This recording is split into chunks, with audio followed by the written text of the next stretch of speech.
Greetings and welcome back to the Wild Swans at Coole. Today we are going to discuss Sukumar Ray's some of the selected poems from the book called Abol Tabol or Wordygurdyboom. Sukumar Ray is a famous Bengali poet, and these poems that I have used in this video are the translated in English. I have tagged the book in the description. You can go and check. In the colonial time, Sukumar Ray becomes famous for his nonsense poetry. Now, what is nonsense? Sukumar Ray is famous for his writing on children's literature. His poems depicted the reality in a more funny way that can child understand. Although it looks like it is written for children, but there is a deep layer of meaning behind it. In today's video, I am going to reflect on that part. So first we have to understand what is nonsense. Nonsense literature is a type of writing that looks illogical and absurd. It means events and language do not follow normal rules of logic. However, it is not completely meaningless. It actually contains hidden meaning beneath the surface.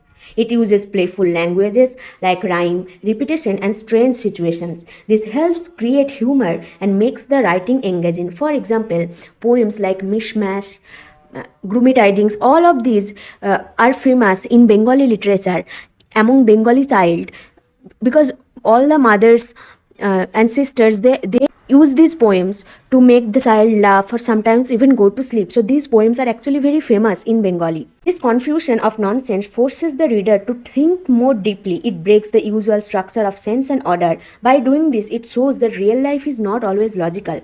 Writers like Lewis Carroll and Edward Lear, as I said, for example, Pooh, Winnie the Pooh, and then other Alice in Wonderland, all of these are not real. If you want to connect these books, you will not get any reality check. But if you see this book as a symbol, you will understand that there is a hidden meaning that the poet is trying to express by using the term nonsense. Nonsense is basically sense behind the words.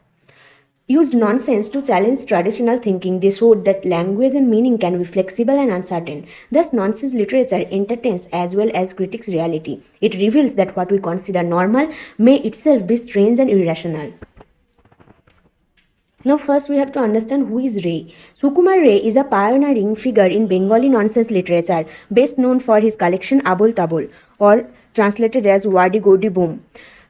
Writing in colonial Bengal, Ray was influenced by Western nonsense writers like Lewis Carroll and Edward Lear, yet his work remains distinctly rooted in the socio-cultural context of the Bengali gentleman society or Bhadralok Samaj. The late 19th century and early 20th century in Bengal was marked by colonial modernity, which produced a crisis of identity through the interaction of indigenous traditions and Western rationality. Another example of colonial modernity is The Home and the World by Rabindranath Tagore. This resulted in what can be termed cultural hybridity, a condition where identities are fragmented and unstable. You can understand how the British have affected the India and how their tradition has transformed into us. So sometimes there emerged a society, a culture called Bengali gentlemen, Bengali Bhadralok, and they are neither Indian nor Western. So Ray's nonsense poetry emerges from this context and can be read as a response to these tensions. Ray's nonsense operates not as mere absurdity but as a form of satire and parody. So first we have to understand that Ray doesn't write this poem thinking about nonsense, but these poems have these nonsense techniques. The techniques that nonsense literature follows. By destabilizing logic and meaning, he exposes the irrational foundations of what society considers normal. In Mishmash, the chaotic mixture reflects hybridity and the fragmentation of colonial identity. So Mishmash is a poem where Ray uses various animals and mix them and give them name. For example, geese and hedgehogs are mixed and called by a new name. The lack of coherence in the poem mirrors the disjointed nature of a society caught between tradition and modernity. In Wise Old Woody, the figure of the wise yet irrational old man represents a parody of intellectual authority.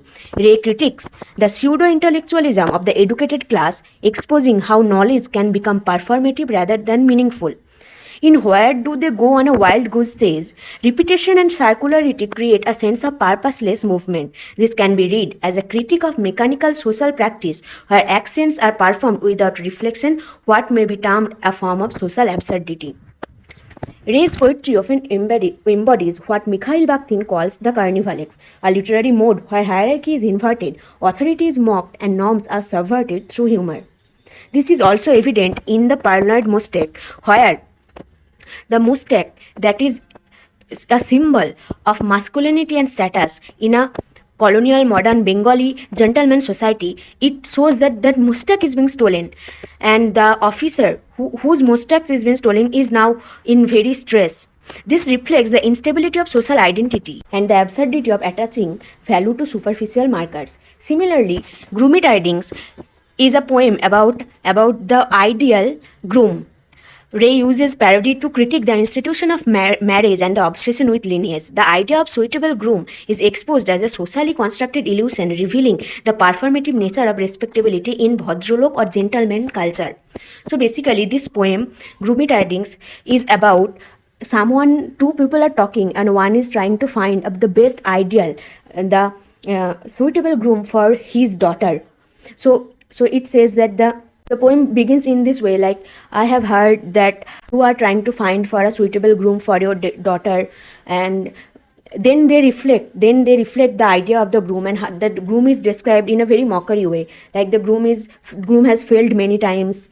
The skin color of the groom is black, and the face of the groom is like an owl. So it is a Bengali proverb that if someone's face is like an owl, that means that person's face is kind of sad. So all of these connotation are used in this poem to mock the idea of suitable groom or the Bhadralok culture. Ray's use of playful language, rhythm, and illogical structures challenges the assumptions that meaning must be rational and coherent. His nonsense suggests that reality itself is not fully logical, and that social order is often built on arbitrary conventions. Nonsense becomes a subversive linguistic strategy. It breaks down established meanings and reveals hidden contradictions within society. In conclusion, Sukumar Ray's nonsense poetry is a sophisticated form of social critique. Through satire, parody, hybridity, and the carnivalex, he exposes the contradictions of colonial modernity, the hollowness of intellectual and social authority, and the superficiality of accepted norms. His work demonstrates that nonsense is not the absence of meaning, but a powerful means of representing reality in its most complex and contradictory form.